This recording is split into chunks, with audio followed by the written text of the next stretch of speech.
وأشرف الأنبياء والمرسلين سيدنا محمد وعلى آله وصحبه أجمعين وبعد. Dalam kitab Al-Hikam yang disusun oleh Imam Ibn Athaillah As-Sakandari rahimahullah wa radiyallahu ta'ala anhu wa ardah wa nafa'ana bihi wa bi'ulumihi fid darin amin. Hikmah yang ke-102. Qala radiyallahu anhu, al-arif la yazulu ittiraruhu wa la yakunu ma'a ghairillahi qararuhu. Al-arif la yazulu ittiraruhu wa la yakunu ma'a ghairillahi qararuhu. Seorang yang arif itu la yazulu ittiraruhu, yakni tidak pernah hilang rasa keperluannya kepada Allah dan tidaklah mengambil keputusan dengan dipengaruhi selain daripada Allah. Al-arif tidak pernah hilang rasa keperluannya kepada Allah, rasa fakirnya, dan tidak pernah mengambil satu sikap dengan dipengaruhi selain daripada Allah. Manusia ini punya rasa keperluan kepada Allah secara keseluruhan tanpa terkecuali. Ya ayuhan nasu antumul fuqara'u ilallah. Wahai sekalian manusia, kamu semua ini adalah fakir kepada Allah. Wallahu huwal ghaniyyul hamid, in yasha yudhibkum wa ya'ti bi khalqin jadid. Dan Allah maha kaya lagi maha terpuji. Bila Allah berkehendak boleh menghilangkan, yang membinasakan kamu dan mendatangkan makhluk yang lain. Namun di dalam merasa perlu dan fakir kepada Allah, level manusia tidak sama. Ada seseorang yang dia merasa perlu dan fakir kepada Allah bila susah. Ada yang merasa fakir dan ingat perlu atau ingat kepada Allah bila mendapatkan nikmat, bila senang. Dalam Al-Quranul Karim Allah Subhanahu wa taala berfirman, "Fa'ammal insanu idza mabtalahu rabbuhu fa'akramahu wa na'amahu fayaqulu rabbi akraman." Adapun manusia ketika diuji, diduga oleh Allah dengan nikmat, fa'akramahu wa na'amahu. Akramahu yakni diberi dengan sifat pemurahnya Allah banyak. Wa na'amahu yakni diberi nikmat pelbagai, yakni anwa'un ni'am, macam-macamnya pemberian yang diberikan oleh Allah, harta, kedudukan, jabatan, sehat, kemudahan, walhasil dalam hal yang bentuk sifatnya hissi. Fayaqulu rabbi akraman. Mereka mengatakan Tuhan aku telah memuliakan aku karena memberi segala-gala apa yang aku minta. Wa amma idza mabtalahu faqadara alaihi rizqahu fayaqulu rabbi ahanan. Kalla. Dan apabila diuji oleh Allah dengan dikurangkan rezeki, mereka mengatakan Tuhan aku telah menghina atau merendahkan atau tidak peduli pada aku. Dua jenis hamba ini menyikapi kepada Allah, yakni ingat kepada Allah kalau dapat nikmat, dan kalau tidak dapat nikmat dia pun komplain kepada Allah Subhanahu wa taala. Dia hanya ingat pada Allah saat berada dalam keadaan nikmat. Dalam ayat yang lain Allah Subhanahu wa taala menceritakan tentang orang bila berada dalam keadaan susah atau dalam keadaan genting, dalam keadaan terancam. Dalam Al-Quran Allah Subhanahu wa taala berfirman, hatta idza rakabu fil fulki da'wu Allah mukhlishina lahuddin. Naik perahu, ketika dalam keadaan ombak itu menghentam kepada perahu itu, da'wu Allah.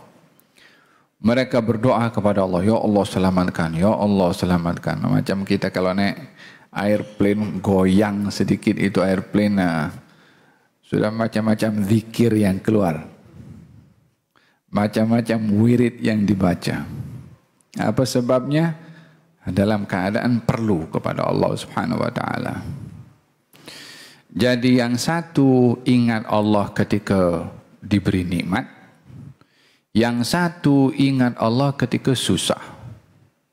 Jadi ini level beberapa manusia di dalam menyikapi Allah Subhanahu wa taala. Namun levelnya seorang yang dinamakan arif.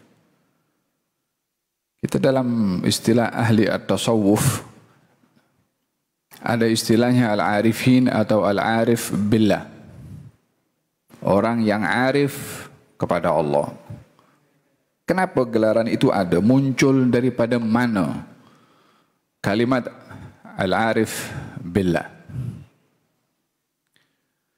Kalimat al-arif billah ini diambil daripada sabda Nabi SAW atau yang disebutkan di dalam athar, man arafa nafsahu arafa rabbahu.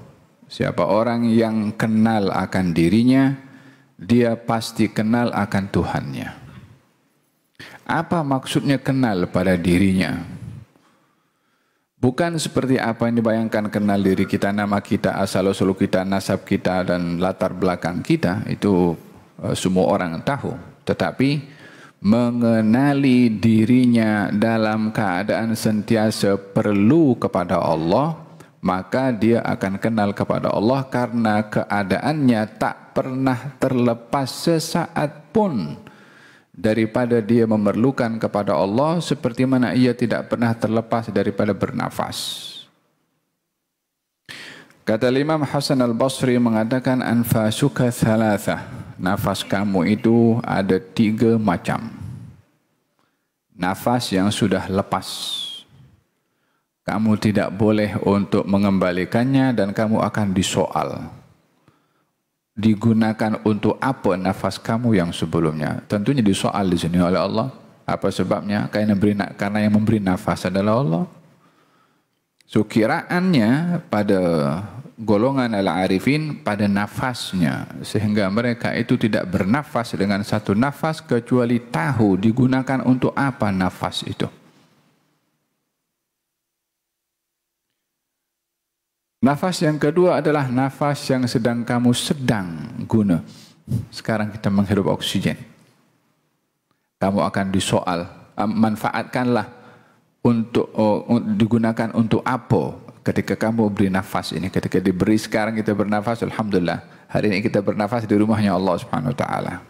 Dalam keadaan melakukan taat kepada Allah taala. Dan nafas yang ketiga adalah nafas yang akan datang. Kamu tidak tahu adakah kamu akan bernafas atau tidak. Dan penilaian orang seperti Hasan Al-Basri dalam muamalahnya dengan Allah, sikapnya pada Allah melalui nafas, yang satu kali nafas ini kita tak pernah kira berapa kali kita bernafas, dan kita tak boleh lepas daripada nafas. Setiap kali ia bernafas, setiap itu dia merasa perlu kepada Allah.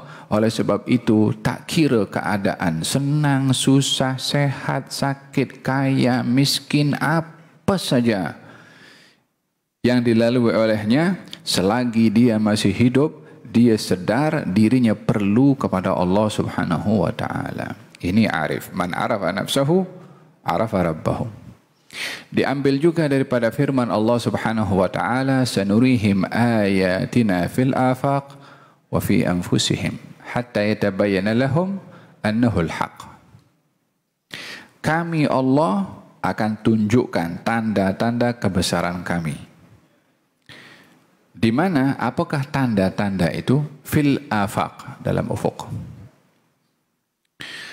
Peredaran matahari dan bulan, bintang, awan, hujan, macam-macam apa yang diterokai oleh manusia di angkasa ini. yang semakin mereka menerokai melihat keajaiban yang teramat luar biasa. Ada bintang yang baru lahir, ada bintang yang sudah habis masa kelahirannya sehingga hilang. Dan sehingga bila diterokai di alam ini didapati berjuta bahkan berbilion bintang. Ya subhanallah. Kiraan besarnya bumi dengan langit ini entah berapa kali ganda. Dengan matahari. Belum lagi adanya planet yang kebesarannya berbandingkan matahari umpama besarnya bumi pada matahari. Amat luar biasa. Itu diciptakan oleh Allah Subhanahu wa taala dan pakar-pakar astronomi mengkaji dan mendedahkan kepada khalayak ramai apa yang mereka jumpai di angkasa ini. Sanurihim ayatina. Kami akan tunjukkan tanda-tanda kebesaran kami fil afaq, dalam ufuk. Wa fi anfusihim, dan kepada diri mereka sendiri. Diri mereka manusia itu sendiri.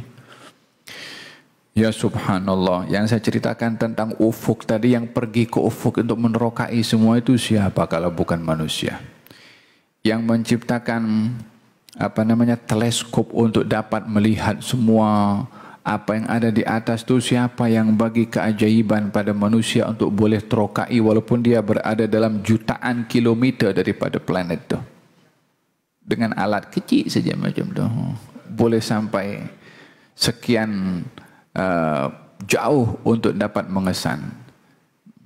Salah satu yang menemukan tentang teleskop ini salah seorang ulama daripada kaum muslimin, Ibnul Haytham. Dia menjumpai ilmu teleskop, kamera. Bermula daripada dia orang Islam yang jumpa. Cuma yang punya nama bukan orang Islam. Dan dalam hal ini dijadikan oleh Allah Subhanahu wa taala pengenalan kepada Allah adalah bermula daripada kenalnya manusia dengan dirinya sendiri. Apa maksud kenal kepada diri sendiri adalah makna yang hikmah yang kita bahaslah. Siapa orang yang kenal kepada dirinya sentiasa fakir pada Allah, maka dia kenal kepada Tuhannya. Man arafa nafsahu ala dhillati wal ittirari wal iftiqari wal khudu'i wat tadalluli baina yaday Allah arafa rabbahu. Al-arif la yazulu ittiraruhu. Orang yang arif tidak pernah hilang rasa perlunya kepada Allah Subhanahu wa ta'ala. Sebahagian daripada manusia lebih menyikapi ketergantungannya itu dengan asbab, sehingga lebih perlu kepada sebab berbandingkan kepada yang menjadikan sebab. Manusia dalam mencari rezeki semuanya tahu mencari rezeki mesti dengan sebab. Nak cari rezeki kerja, nak cari makan usaha, nak dapatkan buah-buahan pada tanaman kena menanam. Semua secara rasional, secara logik orang menerima semua itu. Tetapi yang tidak sama adalah ketergantungan untuk mendapatkan daripada usaha. Adakah manusia itu meletakkan ketergantungannya lebih pada usahanya atau ketergantungannya kepada yang menjadikan dia untuk berusaha, yakni kepada Allah Subhanahu wa taala? Kita semua kerja dan semua makhluk berusaha bertebaran di atas muka bumi ini mencari rezeki, mencari nafkah, tapi tidak semua sama di dalam mengambil sebab mencari rezeki, sikap kepada sebab. Ada orang yang dalam hal ini tak mahu mengambil sebab. Katanya Allah Maha memberi rezeki. Wa ma min dabbatin illa 'ala Allahi rizquha mustaqarraha. Semua yang ada atas muka bumi ini yang melata Allah sudah jamin rezekinya. Jadi kita tak perlu cari rezeki, duduk kat rumah biar rezeki datang sendiri. Orang yang tipikal macam ni ada juga salah memahami ayat. Ada juga orang yang dia berusaha, bekerja mencari rezeki. dengan jaminan, dengan mengatakan kalau tak kerja tak mungkin makan, kalau tak kerja tak mungkin dapat rezeki. Dinafikan rezeki itu untuk dia dapat, melainkan melalui kerja. Dengan demikian dia meletakkan ketergantungannya kepada kerja, kepada sebab, lebih daripada ketergantungannya kepada yang menjadikan sebab. Contoh di dalam Al-Quranul Karim, Allah Subhanahu wa taala menceritakan tentang seorang perempuan bernama Siti Maryam. Dia berada dalam mihrabnya, Allah hantarkan makanan walaupun tanpa kerja, walaupun tanpa ada orang hantar.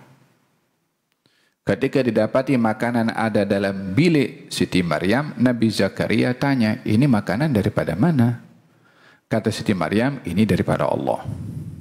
Maknanya tak ada orang hantar kepada dia. Dia pun tak keluar, tapi dihantar oleh Allah Subhanahu wa taala.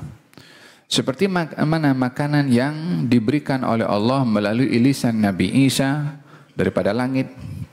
Anzil alaina ma'idatan minas sama' takunu lana 'idan li awwalina wa akhirina wa ayatan minka. Wahai Allah, turunkan daripada kami langit, makanan daripada langit, untuk kami jadikan hari itu hari raya. Maka diturunkan oleh Allah Subhanahu wa taala makanan daripada langit. Seperti mana makanan yang Allah berikan kepada Bani Israel, al-manna was-salwa, yang diberikan kepada Nabi Musa dan pengikutnya. Di mana mereka pergi, Allah tumbuhkan al-manna was-salwa, mereka boleh makan, hidangan habis itu habis, esok hari diberikan lagi, setiap hari macam tu. Mereka tak bekerja, tak potong kambing, tak yakni ready made, macam tu. Hal ini di dalam Al-Quran diceritakan. Walaupun ianya bukan menjadi ukuran untuk orang itu bergantung kepada itu, tetapi untuk tidak dijadikan ketergantungan kepada sebab, karena Allah boleh memberi tanpa sebab. Pada masa yang sama, tidaklah menjadikan Allah itu yang boleh memberi tanpa sebab, kita tinggalkan sebab. Karena Allah jadikan segala sesuatu ini dengan bersebab. Siti Maryam juga, di saat ia hamil, dia ingin makan, Allah suruh dia pergi cari korma. Maka jumpa pokok korma. Pokok korma itu, kormanya di atas itu, dia nak panjat, tak boleh dalam keadaan hamil. Macam mana nak panjat pokok? Kan boleh dia pakai kayu panjang, dia jatuhkan macam tu, ya kan? Atau dia ambil batu ke lempar kepada korma itu untuk jatuh, atau dengan cara apapun juga, mungkin suruh orang lain pun juga pergi naik, ya. Tapi yang berlaku bukan seperti itu. Siti Maryam sendiri yang disuruh oleh Allah cari itu korma dengan cara yang tak masuk akal. Macam mana caranya tak masuk akal? Kalau wahuzzi ilaiki bijid'in nakhlati tusaqit alaiki rutaban janiyah. Hai Maryam, kau pergi ke pokok korma tu.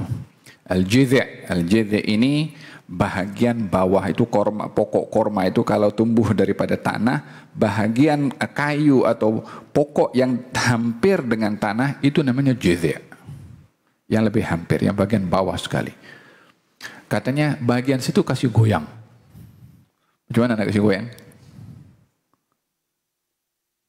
Seorang perempuan ikut hukum akal, ya Rab, macam mana nak kasih goyang ini pokok? Tapi Siti Maryam pergi, pokok itu dia kasih gerak macam tu, digerakkan, jatuhlah buah korma tadi. Ikut hukum akal, tidak mungkin pokok itu bergerak pun. Jadi di sini usaha yang disuruh oleh Allah kepada Siti Maryam itu sebab, bukan yang menjamin datangnya akibat itu sebab. Tidak. Ada kalanya orang mengambil sebab tak dapat akibat. Contohnya, orang berubat belum tentu sembuh.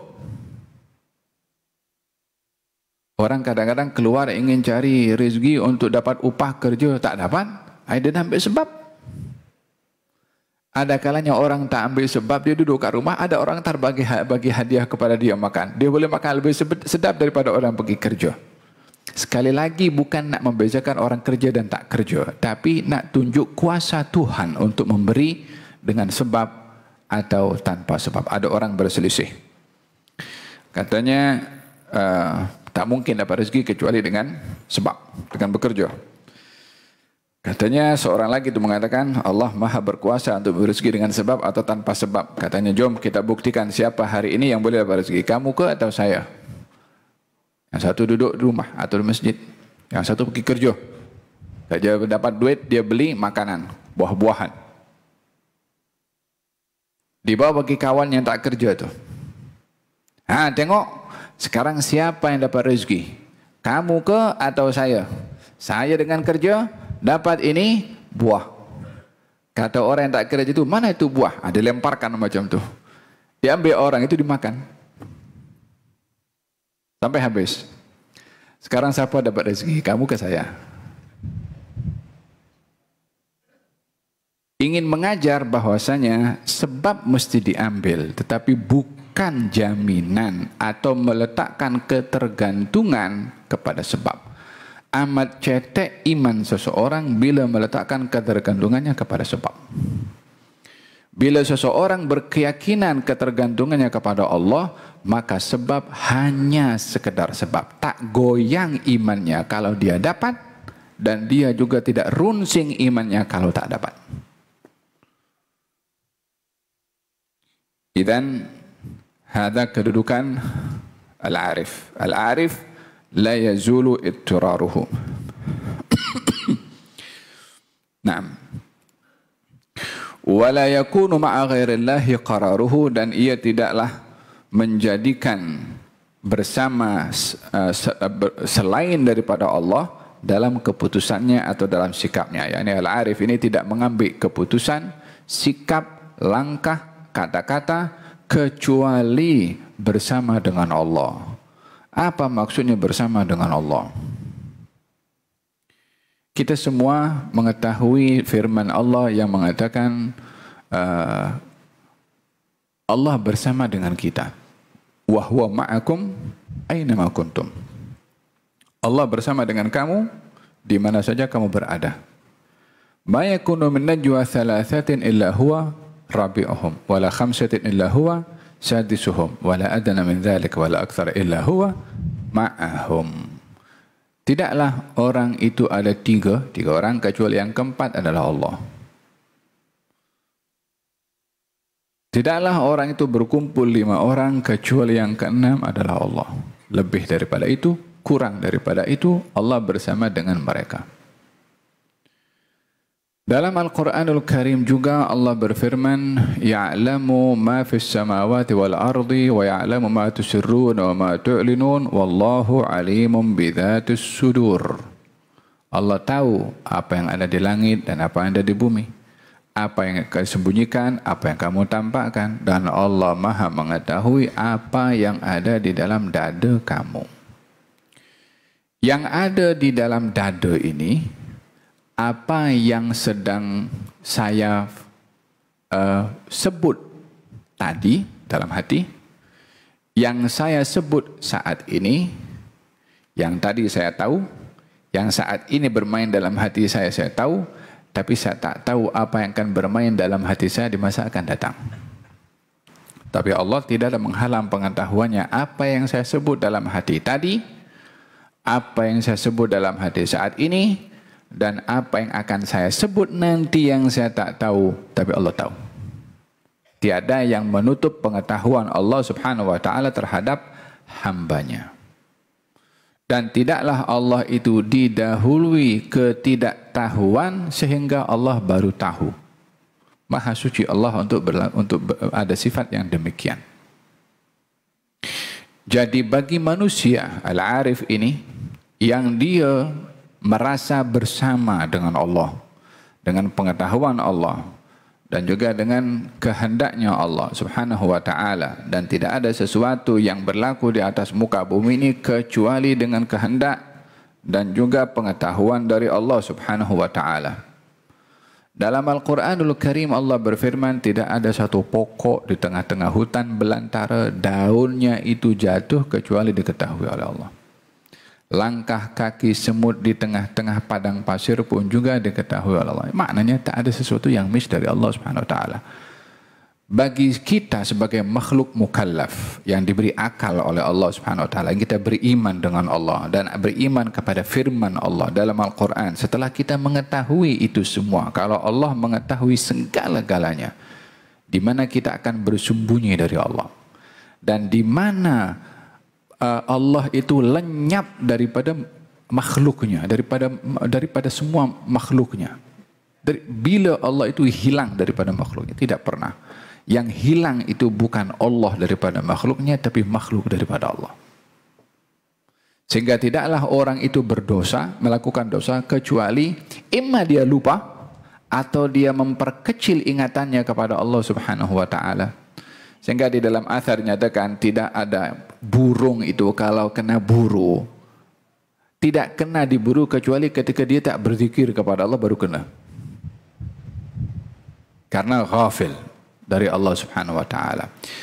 Bagi mereka orang-orang yang arif billah, tidak pernah pun lenyap daripada ingatan mereka tentang Allah, sehingga ketika mengambil sikap dan keputusan, tidak pernah mengambil keputusan selain daripada apa yang dikehendaki dan disukai ataupun yang diperintah oleh Allah Subhanahu wa ta'ala.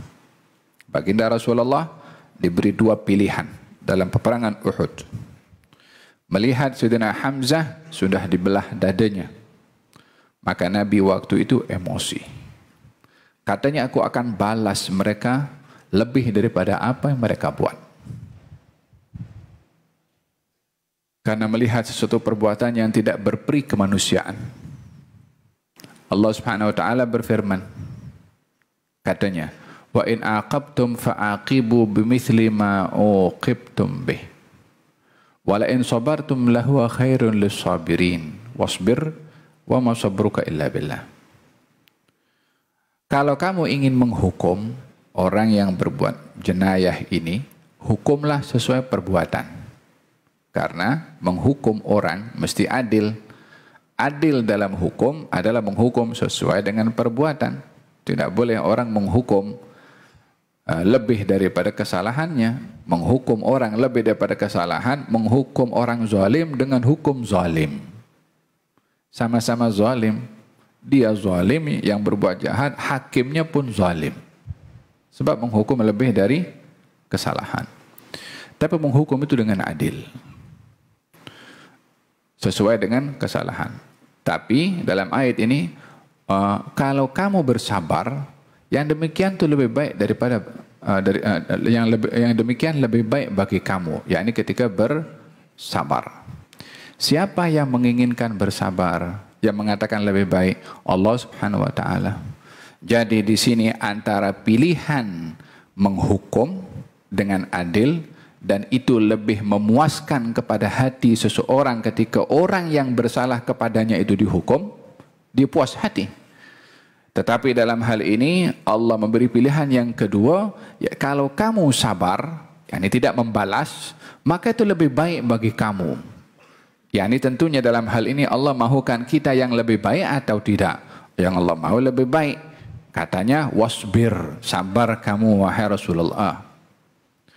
Maka Nabi mengatakan, wallahi asbir, demi Allah saya sabar. Di sini Nabi mendahulukan apa yang diinginkan oleh Allah berbandingkan kepada apa yang diinginkan oleh dirinya sendiri.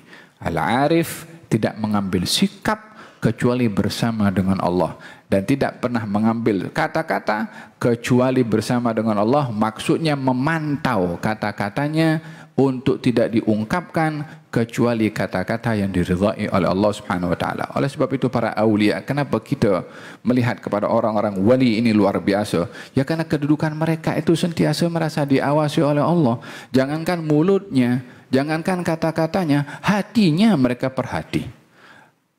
Hatinya mereka itu tak mau lenyap daripada ingat kepada Allah Subhanahu wa ta'ala, sehingga tidak mahu terlintas dalam hatinya selain daripada apa yang dikehendaki oleh Allah Subhanahu wa ta'ala. Sehingga mereka berdoa, kata Nabi sallallahu alaihi wasallam, Allahumma ja'al sarirati khairan min alaniyati waj'al alaniyati salihah.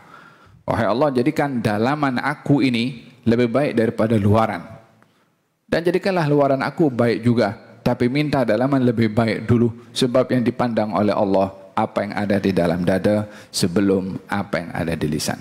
Semoga Allah Subhanahu wa taala menganugerahkan kepada kita sentiasa rasa fakir kepada Allah untuk dianugerahkan oleh Allah kenal makin dalam kepada Allah. Amin Allahumma amin. Sallallahu alaihi wasallam Muhammadin wa ala alihi wasallam. Alhamdulillahirabbil alamin.